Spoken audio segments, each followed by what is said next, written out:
नमस्कार, उज्जैन टीवी के सभी दर्शकों का हार्दिक स्वागत है। आइए एक नजर डालते हैं उज्जैन शहर के मुख्य समाचारों पर। कार्तिक मेले में हुई हत्या के आरोपियों पर कार्यवाही करते हुए प्रशासन ने ढाए 3 अवैध मकान। कार्तिक मेले में मंगलवार रात हुई हत्या के आरोपियों के घर आज बुलडोजर चला। 3 आरोपियों के मकानों के अवैध हिस्से गिरा दिए गए। नगर निगम और जिला प्रशासन ने एक दिन पहले ही आरोपियों के घर गिराने के संकेत दे दिए थे। जब टीम कार्यवाही करने पहुंची तो 3 थानों का पुलिस बल साथ रहा। किसी ने भी कार्यवाही का विरोध नहीं किया। हत्याकांड के 9 आरोपी हैं, इनमें 1 नाबालिग है। पुलिस ने बुधवार को 6 आरोपियों को गिरफ्तार कर लिया था। 3 अभी फरार हैं। पकड़ाए गए सभी आरोपी झूले के मालिक के परिवार के ही हैं। इसमें हेलावाड़ी निवासी आरिफ व खालिद की जगह पर अकील व शकील नाव वाले झूले का संचालन कर रहे थे। इन्हीं के परिवार के सलीम उर्फ सद्दाम उम्र 22 वर्ष पिता शब्बीर निवासी जानसापुरा, सलमान उम्र 21 वर्ष पिता मोहम्मद यासिन निवासी 40 क्वार्टर, इसराक उम्र 20 वर्ष पिता असरार निवासी रिंग रोड जूना सोमवारिया, उस्मान उम्र 18 वर्ष पिता शेरू निवासी जूना सोमवारिया, जिशान उम्र 18 वर्ष पिता सैफू निवासी जूना सोमवारिया व 1 आरोपी नाबालिग गिरफ्त में है। एसडीएम कल्याणी पांडे का कहना है कि बाकी आरोपियों के घर भी चिन्हित कर गिराए जाएंगे। आज यहाँ पर कार्तिक मेला ग्राउंड में एक व्यक्ति की मृत्यु हो गई थी। उसको चाकू मारकर मार दिया गया था। तो उनके संबंध में नगर निगम द्वारा उन आरोपियों के जो नाम थे उसकी जांच की गई कि उनका जो घर है वो विधिवत निर्माण की अनुमति उनके द्वारा ली गई है या नहीं। तो ये पाया गया कि उनके द्वारा कोई भी निर्माण की अनुमति नहीं ली गई थी और उसके उपरांत नोटिस जारी करके विधिवत इन पर इनके जो अवैध निर्माण हैं उन पर कार्रवाई की जा रही है। कितने मकान हैं? 3 मकान हैं कुल, जिन पर आज दिनांक को कार्रवाई हो रही है। हत्या के बाद कार्तिक मेला समाप्ति पर विरोध स्वरूप व्यापारियों ने नगर निगम पर किया अर्धनग्न होकर प्रदर्शन। वहीं निगम ने आरोपियों का झूला जब्त करने की तैयारी। उज्जैन शहर में लगे कार्तिक मेले में मंगलवार रात हुई हत्या के बाद हंगामे की स्थिति बनता देख प्रशासन ने मेले को तत्काल प्रभाव से बंद कर दिया था, जिसके बाद मेले में दुकान लगाने वाले 50 से अधिक व्यापारियों ने नगर निगम कार्यालय में मेले बंद करने के निर्णय का विरोध करते हुए प्रदर्शन किया। मेला बंद होने से छोटे व्यापारियों के माथे पर चिंता की लकीरें आ गई। यूपी के खिलौना व्यापारी कन्हैया लाल ने कहा कि 23 तारीख को मैंने तय शुल्क देकर 1 माह के लिए दुकान लगाई, लेकिन 14 दिनों में ही हमें हटा दिया गया। हम बर्बाद हो जाएंगे, कर्ज कैसे चुकाएंगे? ब्याज पर पैसा लेकर हमने दुकानें लगाई हैं। प्रतिवर्ष कार्तिक पूर्णिमा से लगने वाले मेले में इस बार शुरू से ही विवाद होते रहे। सबसे पहले एक महिला के आवंटित भूखंड पर कब्जे का मामला सामने आया। इसके बाद चाट की दुकान पर चाकूबाजी हुई और 2 दिन पहले रात में झूले पर लड़की छेड़ने की बात पर हुए विवाद के बाद एक युवक की हत्या हो गई, जिससे अगले दिन मृतक के परिजनों ने मेले में तोड़फोड़ की। विवाद बढ़ता देख प्रशासन ने मेले को बंद कर दिया और देश भर से आए व्यापारी नाराज हो गए। उन्होंने नगर निगम पहुंचकर प्रदर्शन किया। इधर नगर निगम कार्यालय में महापौर मुकेश टटवाल की अध्यक्षता में आयोजित बैठक में निर्णय लिया गया कि जिस झूला संचालक के झूले में विवाद हुआ उस संबंधित झूला संचालक पर नगर निगम की 3,97,000 रुपए की राशि बकाया है। अतः झूला जब्त कर राजसात की कार्यवाही की जा रही है और झूला सेक्टर का लाइट कनेक्शन भी काट दिया गया है तथा संबंधित झूला संचालक को भविष्य के लिए ब्लैक लिस्ट भी किया गया है। शराब पीकर बदमाशों ने बालिका के अपहरण का किया प्रयास।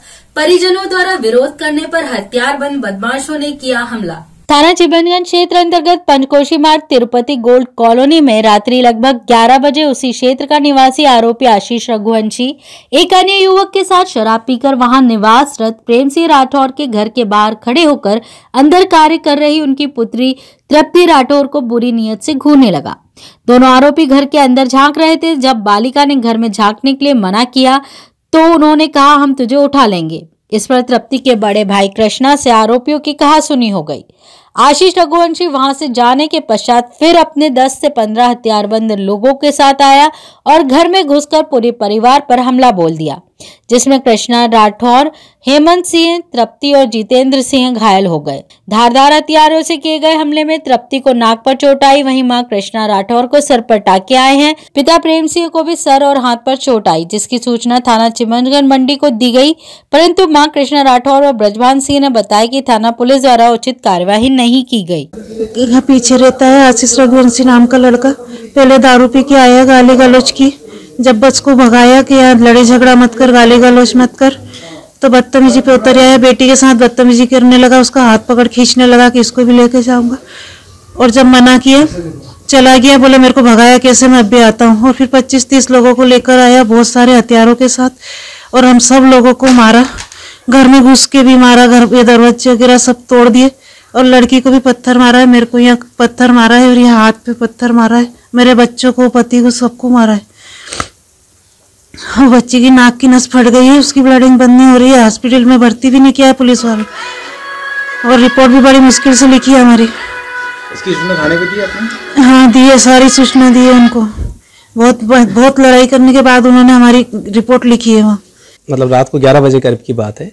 गुड़िया मेरी भांजी है, वो घर में काम कर रही थी। यहाँ पर नेट वाला दरवाज़ा लगा हुआ था, बाहर से 2 लड़के, पीछे जो आशीष है उसके साथ में एक और था, आशीष रघुवंशी है, उसके साथ में एक और लड़का, वो गेट के यहाँ पर आके खड़े हो गए और उस दारू पी रखी थी, वो इस तरह से उसको देखे जा रहे। तो गुड़िया ने बोला भैया क्या कुछ काम है किसी से? तो ले काम नहीं है तो क्या रोड है, हम तो यहाँ 10 बार खड़े रहेंगे और हम तो तेरे को लेने आए। सीधा उन्हें शब्द, इनने भैया को बोला है, भैया ऊपर था, भैया को आवाज लगी, भैया नीचे आया, तो उससे भी इसी तरह से बात करने लगा कि हम तो इसको उठा के ले जाएंगे, आज हमने दारू पी रखी, हम पार्टी करेंगे, ठीक है ना, इस तरह से बोला। तो इनने भैया को गुस्सा आया, कैसे बोल रहा, तो भैया ने जुमा लटकी, दोनों का झगड़ा हुआ, तो उसको इनने भैया ने भी चाटा मारा, उनने भी जुमा लटकी। उसने देखा कि मैं कुछ नहीं कर पा रहा हूँ, तो बोले मैं आता हूँ, ये बोल के गया। और बोलने के बाद सीधा वो मतलब 15 मिनट होंगे, उस वक्त हम लोगों ने 100 डायल पे कर दिए थे कॉल, तो 100 डायल उस वक्त तो नहीं है, मगर 15 मिनट बाद वो कम से कम 15 से 20 लोग गाड़ियों पे, एक गाड़ी पे 3-3 जने हथियार थे, उनके पास फरसा था, तलवार, चाकू सभी थे, और वो आया और उन्होंने आके मारा पीटी चालू कर दी। यहाँ पर गुड़िया को पकड़ के खींच के ले जाने लग गए कि हम इसको ले जाएंगे, कौन रोकता है देखते हैं, है ना। भैया ने पकड़ा तो भैया को मारा, जीजी का सर फाड़ दिया उन्होंने। उसके बाद अंदर जाके गुड़िया को अंदर ले गए तो अंदर जाके मारा, आप देखिए अंदर पूरा ब्लड पड़ा हुआ है, अंदर घुस के मारा कि इसको ले जाएंगे, मतलब उनका कुल मिला के ये था कि हम लड़की को उठा के ले जाएंगे, ये कंडीशन थी। उसके बाद ये सारी चीजें, अब उस वक्त अभी तो मालूम नहीं पड़ा, रात को गले में इसकी चेन थी, वो भी नहीं मिल रही हम लोगों को, सोने की जो चेन थी वो भी अभी तक नहीं मिल रही। अब हम कह नहीं सकते, मगर वो हमको घर में नहीं मिली है ना, वो भी चीज थी। उनके साथ में इतने लोग थे, उन्होंने तोड़ा फोड़ी करी, पूरा दरवाजा तोड़ दिया है, घर के अंदर घुसे हैं, घर में भी पूरा आप देख लीजिए सारी कंडीशन। जीजा जी को लगी है, मेरे जो प्रेम सिंह जी राठौर है, जो इनके पापा है गुड़िया के, उनको भी लगी है, उनके भाई को लगी है, दोनों को, और दीदी को लगी है जो कृष्णा राठौर है, इनके सर पे 4 टाँके आए। रात को हम लोग वहाँ गए, थाने पे गए, थाने पे उन्होंने बोला कि आप MLC कराओ, MLC कराने गए, वहाँ पर MLC करे हम लोगों ने, वो बोले कि आप एडमिट मत करो। अभी भी ये कंडीशन है कि गुड़िया सांस नहीं ले पा रही है, उसका ब्लड बंद नहीं हो रहा है, मगर उन्होंने एडमिट नहीं करा। पुलिस वाले बोले कोई दिक्कत नहीं, आप तो घर चलो। वहां से हम लोग थाने गए, थाने पे गए, 323 में कार्रवाई कर रहे हैं, उसके अलावा कार्रवाई नहीं करने को तैयार थे। हमने बोला कि साहब, बोले अपना झगड़े का हो गया, हम तो सिर्फ झगड़े की धाराएं लगाएंगे। तो हमने बोला कि ऐसा क्यों सर, शुरुआत तो वहाँ पर लड़की को छेड़खानी की बात है, तो हम वो नहीं लगा सकते, हमारा MLC हो गए, हम उसमें हम झगड़े के अलावा कुछ नहीं करेंगे। हम 2 घंटे तक हम लोगों ने उनसे मशक्कत करी, हाथ पे जोड़े कि भैया जो लड़ाई है, जिस चीज़ पे लड़ाई वो तो बताओ, कि लड़की को घर में घुस के उठा रहे हैं आप, वो तो बताओ। मगर उन्होंने वो धाराएं नहीं बनाई, ना उसमें वो चीज़ डाली उन्होंने कि मतलब गलत नियत से, बुरी नियत से मैं उसको उठा के ले जाना चाह रहे थे वो लोग। सेवाधाम आश्रम में विश्व दिव्यांग दिवस के अंतर्गत 5 दिवसीय कार्यक्रम का समापन विधायक रामलाल मालवीय की उपस्थिति में संपन्न हुआ। अंकित ग्राम सेवाधाम आश्रम उज्जैन में विश्व विकलांग दिवस पर आयोजित 5 दिवसीय कार्यक्रम के अंतर्गत दिव्यांगजन मित्र मिलन के समापन समारोह में मुख्य अतिथि घटिया विधानसभा विधायक श्री रामलाल मालवीय की उपस्थिति में संपन्न हुआ। इस मौके पर अस्थिबाधित सनी ने अपने सुमधुर गीतों से सबका मन मोह लिया। निराश्रित सनी ने 15 वर्ष पूर्व इंदौर में ट्रेन के नीचे आत्महत्या की कोशिश की थी, किंतु वह बच गया था। उसका एक पैर आधा कट गया। तब सुधीर भाई उसे सेवाधाम आश्रम ले आए और उसे जीवन जीने की प्रेरणा दी। आज वह अनेक सांस्कृतिक मंचों से अपनी आवाज से समस्त श्रोताओं का मन लुभा चुका है। सेवाधाम में ही उसका निकाह हुआ है और आज वह एक बालक का पिता बन सेवाधाम की लॉन्ड्री यूनिट संभालता है।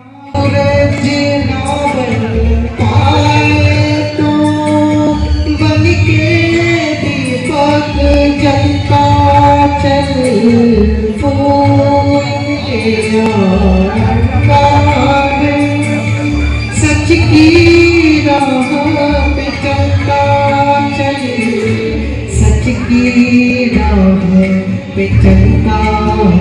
विधायक मालवीय ने आश्रम में निवासरत दिव्यांगजनों से आत्मीय मुलाकात कर उन्हें विशेष व्यंजन भी परोसे। वह आश्रम में निवासरत अनेक प्रतिभाओं का परिचय प्राप्त कर उन्हें उपहार भी भेंट किया। उज्जैन मंडल अभिभाषक संघ द्वारा न्यायालय परिसर में 2 दिवसीय स्वास्थ्य परीक्षण शिविर आयोजित किया गया। उज्जैन मंडल अभिभाषक संघ द्वारा 2 दिवसीय स्वास्थ्य परीक्षण शिविर आयोजित किया गया। मंडल अभिभाषक संघ के अध्यक्ष अशोक यादव ने जानकारी देते हुए बताया कि 2 दिवसीय स्वास्थ्य प्रशिक्षण शिविर में लगभग 800 अभिभाषकों ने अपना स्वास्थ्य परीक्षण करवाया और शिविर में ईएनटी, दंत रोग, शुगर, ब्लड प्रेशर आदि 8 से 9 तरह के परीक्षण किए गए। खास बात ये रही कि अभिभाषकों के अतिरिक्त आम नागरिकों के लिए भी शिविर का लाभ लेने की व्यवस्था की गई। ये स्वास्थ्य कैंप बार एसोसिएशन के माध्यम से सहयोग से आयोजित किया गया है, जिसके अंदर की सभी प्रकार की, जिस प्रकार से मतलब ईएनटी की है, नाक कान गले की जांच है, ब्लड प्रेशर की है, शुगर की जांच है ना, और आई टेस्ट है। करीबन कम से कम 8 प्रकार के सभी टेस्ट यहाँ पर किए जा रहे हैं। डॉक्टरों की टीम यहाँ पर है, अपनी टीम के साथ मौजूद है और यहाँ पर हमारा सारा अधिवक्ता 2 दिन से कैंप था, जो कल भी था और आज भी लगा है। ये लगभग 5 बजे तक अभी चलता रहेगा और अभिभाषक साथ ही इसमें सब अपना लाभ उठा रहे हैं। क्लब फनकार आर्ट गैलरी में पुस्तक विमोचन के साथ फोटो स्लाइड शो व कला चर्चा संपन्न हुई। क्लब फनकार आर्ट गैलरी में जामिनी राय पर केंद्रित कॉफी टेबल बुक का विमोचन किया गया। वह सुप्रसिद्ध फोटोग्राफर श्री उमेश मेहता नई दिल्ली द्वारा आकर्षक फोटो स्लाइड शो की प्रस्तुति दी गई। वहीं डॉक्टर श्री कृष्ण जोशी के मुख्य आतिथ्य में कला चर्चा आयोजित की गई, जिसमें वासु गुप्ता, अक्षय आमेरिया, महावीर वर्मा, रतलाम के प्रसिद्ध मूर्तिकार राधा किशन वाडिया, शशि भूषण, मुकेश बिजोले एवं शहर के वरिष्ठ चित्रकार सम्मिलित हुए। वाहन टकराने के विवाद में जन्मदिन मनाकर लौट रहे 2 भाइयों पर हुआ हमला, जिला अस्पताल में करवाया गया भर्ती। थाना नीलगंगा क्षेत्र अंतर्गत मक्सी रोड निवासी नरेंद्र परमार, पिता नागजी राम परमार, उम्र 32 वर्ष व भाई विक्की परमार रात 9 बजे नानाखेड़ा से जन्मदिन मनाने के पश्चात अपनी मोटरसाइकिल से घर जा रहे थे। तभी मॉडल हायर सेकेंडरी स्कूल के सामने वैगनआर कार से टकरा जाने के कारण बड़े भाई नरेंद्र को चोट आई। पीछे से आ रहे छोटे भाई विक्की परमार ने देखा कि बड़े भाई के साथ एक्सीडेंट हुआ है। इसी विवाद के चलते अज्ञात वैगनआर कार मालिक ने अपने दोस्तों को बुलवा लिया, जो घटना पर स्विफ्ट कार से आए और आते ही दोनों भाइयों के साथ मारपीट शुरू कर दी। मारपीट में बड़े भाई के सर पर चोट आई है, वहीं छोटे भाई को कमर पर चोट आई, जिन्हें उपचार के लिए जिला अस्पताल में भर्ती करवाया गया। मुझे पता नहीं कौन लोग थे, बट बर्थडे पार्टी में छोटा लगा बर्थडे था, नानाखेड़ा चौराहे से हम आ रहे थे। आते टाइम भैया सबसे पहले निकल गए थे, तो भैया का एक्सीडेंट हो चुका था। मैं पीछे ऐसा आ रहा था, देखा एक्सीडेंट किसका हुआ है, वहाँ पे देखा, पता चला तो भैया निकला हुआ है। तो फिर भैया को देखा मैंने, वो जो कार वाले थे, वैगनआर गाड़ी थी उनके पास व्हाइट कलर की। हाँ, तो उनसे मैंने पूछताछ करा भैया कैसे क्या हुआ, तो भैया ने बताया। फिर बोले हाँ मैं इलाज करा रहा हूँ। और उसके बाद उन्हें पता नहीं फ़ोन लगाया मेरे को, गाड़ी घुमाई मैंने, तो भैया ने बोला इलाज करा देने, फिर पता नहीं उन्होंने फ़ोन लगाया किसी को, गाड़ी भर के ये गुंडे वगैरह, उन्होंने बहुत मारा मेरे को, मोबाइल भी छीना पट्टी करी, भैया के साथ भी बहुत, उनके साथ भी मारपीट करी उन्होंने। तो ये थे उज्जैन शहर के मुख्य समाचार। ऐसे ही ताज़ा खबरों के लिए देखते रहिए उज्जैन टीवी। उज्जैन टीवी का यूट्यूब चैनल लाइक और सब्सक्राइब करना ना भूलें। नमस्कार।